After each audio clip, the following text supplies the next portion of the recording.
గత ఎన్నికల్లో ఉమ్మడి ప్రకాశం జిల్లాలో కొత్త అభ్యర్థులను బరిలోకి దింపి ప్రయోగం చేసింది వైసీపీ. కానీ ఆ ప్రయోగం బెడిసి కొట్టి జిల్లాలో వైసీపీ ఘోర ఓటమిని చవిచూసింది. అయినా నియోజకవర్గ ఇన్ఛార్జీల విషయంలో వైసీపీ తన ప్రయోగాలను విడిచిపెట్టడం లేదట. ఇప్పుడు కొత్తగా అద్దంకి నియోజకవర్గానికి ఇన్ఛార్జిగా ఓ డాక్టర్ను తీసుకొస్తుందట. అయితే ఆయనకు జిల్లాతో కానీ నియోజకవర్గంతో కానీ అస్సలు సంబంధమే లేదట. మరి అద్దంకిలో వైసీపీ చేయబోయే ప్రయోగం ఏ మేరకు సక్సెస్ అవుతుంది? దీనిపై ప్రజలు వైసీపీ క్యాడర్లో ఎలాంటి చర్చ జరుగుతుందో ఇప్పుడు చూద్దాం.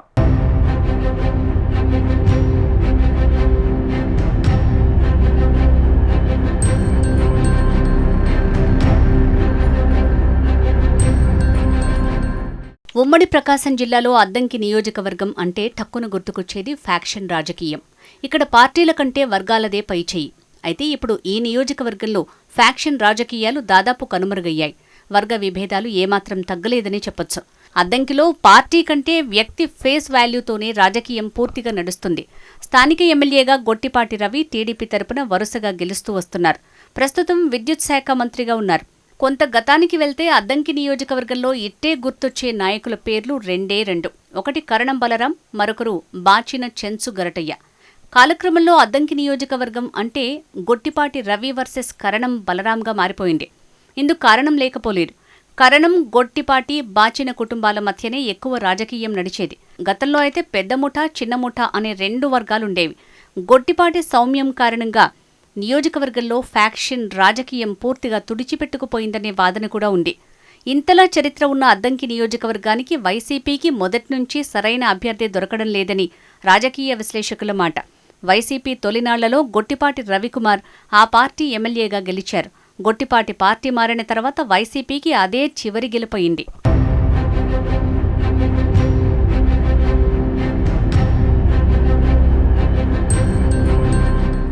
గొట్టిపాటి రవిని ఓడించేందుకు వైసీపీ చేయని ప్రయోగం అంటూ లేదట. ఒక్కో ఎన్నికల్లో ఒక్కో అభ్యర్థిని రంగంలోకి దింపినా ప్రయోజనం శూన్యమే అవుతోంది. 2012లో ఉప ఎన్నికలతో పాటు 2014లో వైసీపీ తరపున గొట్టిపాటి రవికుమార్ ఎమ్మెల్యేగా గెలిచారు.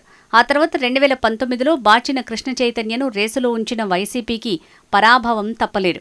2024 హనిమిరెడ్డి అనే నాన్ లోకల్ అభ్యర్థిని ఎన్నికలకు కొద్ది రోజుల ముందు తీసుకొచ్చి చేసిన ప్రయోగం వికటించింది. ఓటమి తర్వాత హనిమిరెడ్డి అద్దంకికి చుట్టపుచూపులా వచ్చి వెళ్లటం తప్ప ఇక్కడ పూర్తి స్థాయిలో రాజకీయం చేసింది లేదన్న వాదన లేకపోలేదు. దీంతో స్థానిక వైసీపీ క్యాడర్కు దిశానిర్దేశం చేసే నాయకుడంటూ లేకుండా పోయారట. దీంతో వైసీపీ హైకమాండ్ అద్దంకి బాధ్యతలు చూసే వ్యక్తి కోసం జల్లెడ పట్టిందట. ఆ వెతుకులాటలో ఉమ్మడి ప్రకాశం జిల్లాకు అస్సలు సంబంధం లేని ఓ డాక్టర్ పేరు తెరపైకొస్తోంది. కొంతకాలంగా ఆ డాక్టర్ గారు పార్టీ ముఖ్యులను కలిసి కాబోయే ఇన్ఛార్జిని తానేనంటూ చెప్తున్నారట.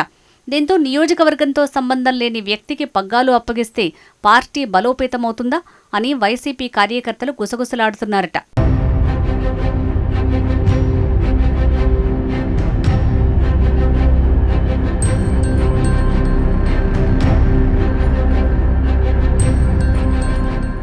ఇంతకీ ఆ డాక్టర్ ఎవరా అని చర్చించుకుంటున్న సమయంలో ఆయన ఎవరో కాదు, గురజాల నియోజకవర్గానికి చెందిన చింతలపూడి అశోక్ కుమార్ అని తేలిందట.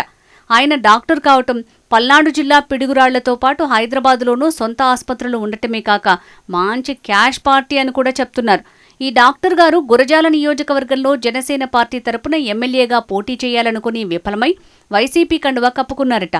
ఇలా ఉంటే గత ఎన్నికల్లో కూడా గుంటూరు జిల్లాకు చెందిన హనిమిరెడ్డిని తీసుకుని వచ్చింది వైసీపీ. టీడీపీ నుంచి పోటీ చేసిన గొట్టిపాటి చేతిలో ఘోర ఓటమి తర్వాత హనిమిరెడ్డి నియోజకవర్గంలో అంతగా కనిపించటం లేదన్న టాక్ లేకపోలేదు.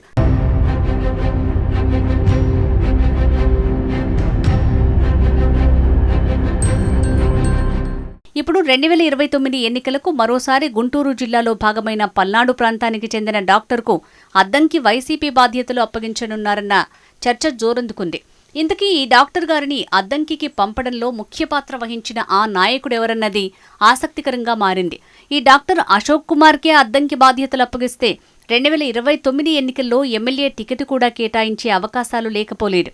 అయితే అద్దంకిని తన అడ్డాగా మార్చుకున్న గొట్టిపాటిని డాక్టర్ అశోక్ కుమార్ ఢీకొనగలరా అన్న చర్చ కూడా నియోజకవర్గంలో మొదలైందట.